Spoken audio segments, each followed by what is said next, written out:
The producers and distributors of Tech AV technical training programs welcome you to program number 5 in the Mechanical Threaded Fastener series, in which we're going to learn about thread maintenance and repair procedures. In this program, we shall cover visual inspection, thread damage and repairs, removal of broken fasteners, and threaded inserts. We begin with the inspection of fasteners and threads. During maintenance or repair work to plant and equipment, we must never overlook the importance of fasteners. All threads, both internal and external, should be carefully inspected for any possible damage that might result in a mechanical failure.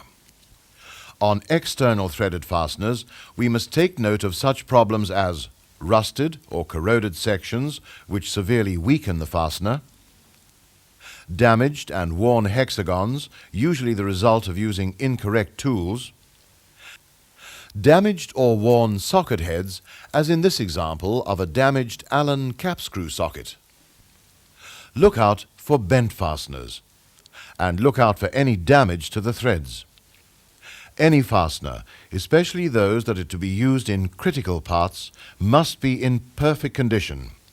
If there is any doubt about the condition, we strongly recommend that new fasteners be installed. Internal threads, too, must be carefully inspected, especially for wear. Let's spend a moment on the subject of worn threads and how to identify this condition. Threads in good condition are well formed and have fairly sharp crests. After several removals and replacements, the crests will wear down, as illustrated in this diagram. Notice the flattening of the crests.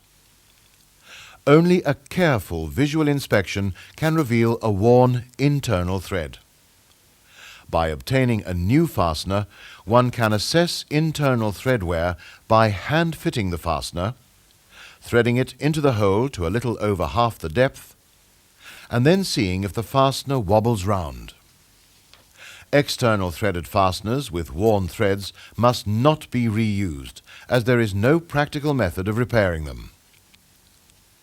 Worn internal threads, in some situations, can be remedied using a method that we shall describe later in the program.